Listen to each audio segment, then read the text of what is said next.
At the stroke of the midnight hour, when the world sleeps, India will awake to life and freedom. मुसलमान ये है, मुसलमान वो है, तो कभी मुसलमान से मिक्स भी नहीं किया. So this is the negative energy that Narendra Modi channelized very effective. That you can feel superior to somebody. हम न्याय मांग रहे हैं यार, लोकतंत्र में लोकतंत्र बचा ही नहीं.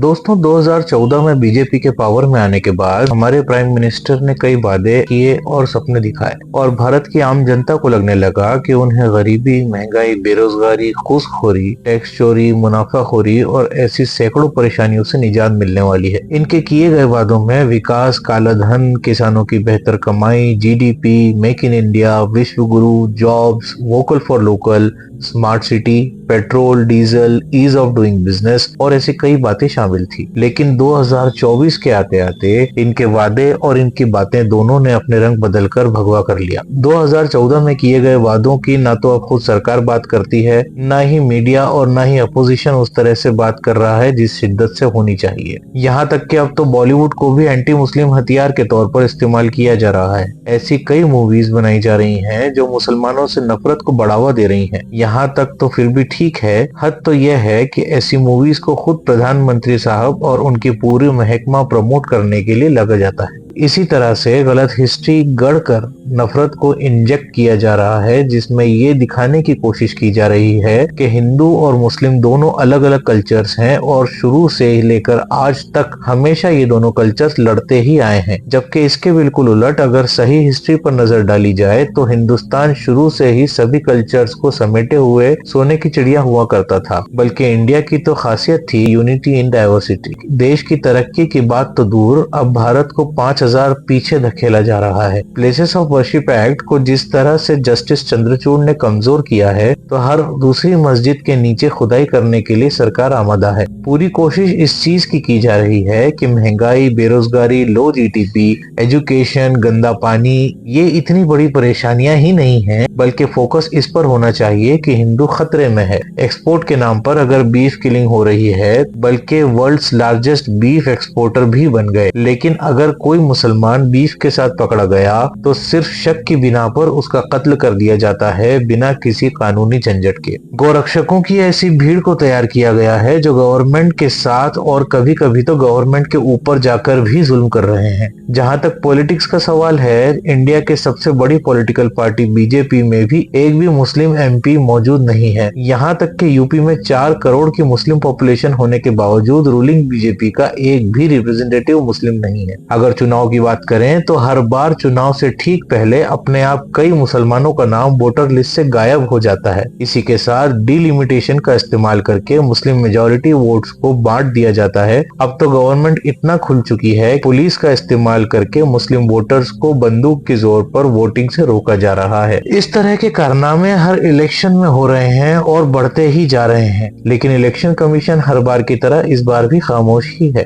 फेक न्यूज की एक बाढ़ तो आए दिन मेन स्ट्रीम मीडिया और सोशल मीडिया पर देखी जा रही है, जो बीजेपी आईटी सेल बखूबी कर रहा है. जैसे कि लव जिहाद, वैक्सीन जिहाद, पॉपुलेशन जिहाद, थूक जिहाद, लैंड जिहाद और अब तो यूपीएससी जिहाद भी आ चुका है. इस सबसे कोशिश सिर्फ ये बताने की है कि भारत के मुसलमान ही देश के लिए खतरा है और भारत की बिगड़ती अर्थव्यवस्था की वजह भी ये मुसलमान ही है. ऐसा फेक नैरेटिव बना दिया जाए. मुसलमानों का सोशली, इकोनॉमिकली, पॉलिटिकली और जितना हो सके उतना मार्जिनलाइज करने के लिए संभव हर कोशिश जारी है. मुसलमान दुकानदारों को मजबूर किया जा रहा है कि अपने नाम साफ साफ अपनी दुकानों के बाहर लिखा जाए. कोई मुस्लिम अगर हिंदू इलाके में घर ले ले तो उस पर बड़ा बवाल कर दिया जाता है. वजह सिर्फ एक कि लोकेलिटीज और बाजार में एक क्लियर इकोनॉमिक बेस सेग्रीगेशन हो सके. जहां तक इंसाफ का सवाल है तो नेता तो आज दंगाइयों और बलात्कारियों को माला पहनाने में लगे हुए हैं. दूसरी तरफ पुलिस है, वो खुद ही दंगा भड़काने वालों के साथ खड़ी एविडेंस फैब्रिकेट करती और मासूमों को जेल में डालती नजर आ रही है और वोटर्स को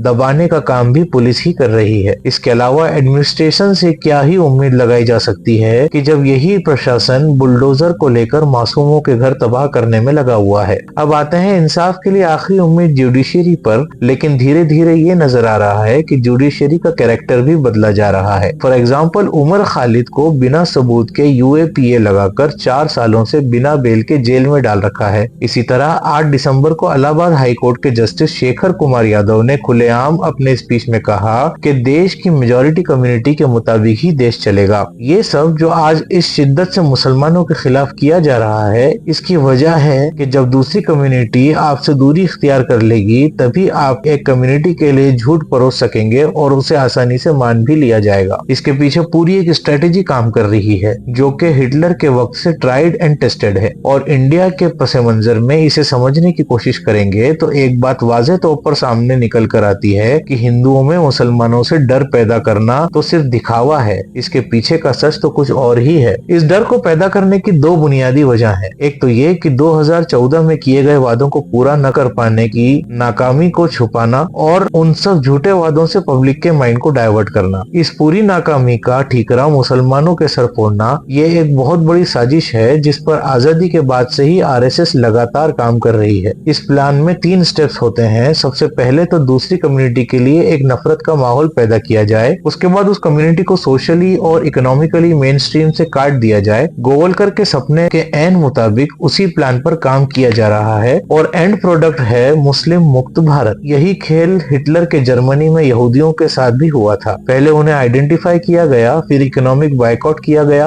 और जब आखिर में एंटी यहूदी नरसंहार शुरू हुआ तो लोग जानते थे कि उन्हें कहां अटैक करना है। मुस्लिम्स को भारत में सेकंड क्लास सिटीजन इनफॉर्मली तो बना दिया गया है, लेकिन ऐसा लगता है कि अब बस अनाउंसमेंट ही बाकी है। ताबूत में आखिरी कील का काम किया है CAA और NRC बिल ने। इन बिल्स के जरिए मुसलमानों को on paper second class citizen बनाने को मजबूर किया जा रहा है। हुआ ये कि जब असम में NRC हुआ तो लाखों लोग अपनी सिटीजनशिप साबित नहीं कर पाए, इनमें से कई हिंदू भी निकले। फिर सरकार CAA लेकर आती है जिसके तहत मुसलमानों को छोड़ बाकी सारी कम्युनिटीज के माइग्रेंट्स के सिटीजनशिप प्रोसेस को फास्ट ट्रैक कर दिया गया। यानी कि जो हिंदू अपनी सिटीजनशिप साबित नहीं कर पाता है उसके लिए इंडियन सिटीजनशिप पाने का रास्ता एकदम साफ और आसान कर दिया जाता है, लेकिन मुसलमान के लिए नहीं। आजाद भारत की हिस्ट्री में पहली बार धर्म के आधार पर सिटीजनशिप दी जा रही है, और अगर कोई सोशल एक्टिविस्ट इन मुद्दों पर आवाज उठाने की कोशिश करता है तो उसे अर्बन नक्सल गैंग, टुकड़े टुकड़े गैंग और यहाँ तक के टेररिस्ट बुलाकर UAPA जैसे इल्जाम लगाकर सरकार जेल में डलवा देती है। अब इस सब के बाद अगर हमारे बिरादरान वतन ये सोचकर सुकून से बैठे कि इससे उन्हें कोई फर्क नहीं पड़ता तो ये उनकी एक बड़ी गलतफहमी है। वो इसलिए कि जब नफरत की राजनीति होती है तो देश के नागरिकों की बेसिक जरूरतों पर ध्यान नहीं दिया जाता, जैसे कि अभी हम देख रहे हैं। हॉस्पिटल्स, रोड्स, जॉब्स, महंगाई, GDP ग्रोथ, हर चीज की हालत बेहद खस्ता हो चुकी है। गवर्नमेंट हॉस्पिटल्स में कोई पुरसाने हाल नहीं है। आए दिन नए कंस्ट्रक्शन पुल्स और रोड्स के गिरने की खबरें अखबारों में आ रही हैं। महंगाई उरूज पर है।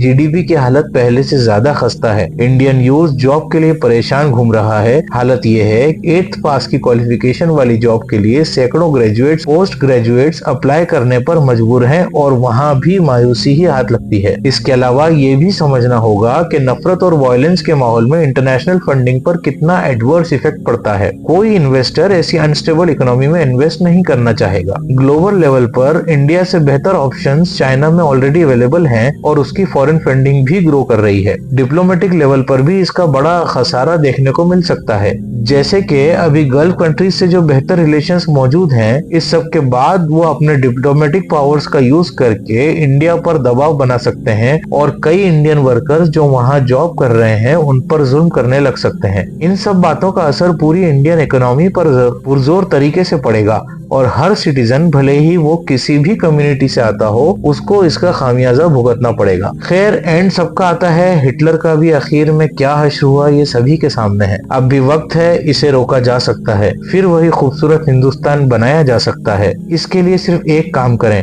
नफरत करने और सिखाने वालों को मुंह तोड़ जवाब दीजिए, जुल्म के खिलाफ अपनी आवाज बुलंद कीजिए, वरना ये आग आज मुसलमानों पर बरसाई जा रही है, कल ये पूरे देश को अपनी चपेट में ले लेगी और सब कुछ तबाह करके ही दम लेगी। फैसला आपके हाथ में है। अगर आपको ये वीडियो इन्फॉर्मेटिव लगी हो तो इसे लाइक और शेयर जरूर करें और चैनल को सब्सक्राइब भी जरूर करें। जल्द मिलेंगे ऐसी ही एक और वीडियो में। तब तक के लिए अपना ख्याल रखें और हमारे लिए दुआ करें। जज़ाकल्लाह खैर। अल्लाह हाफ़िज़।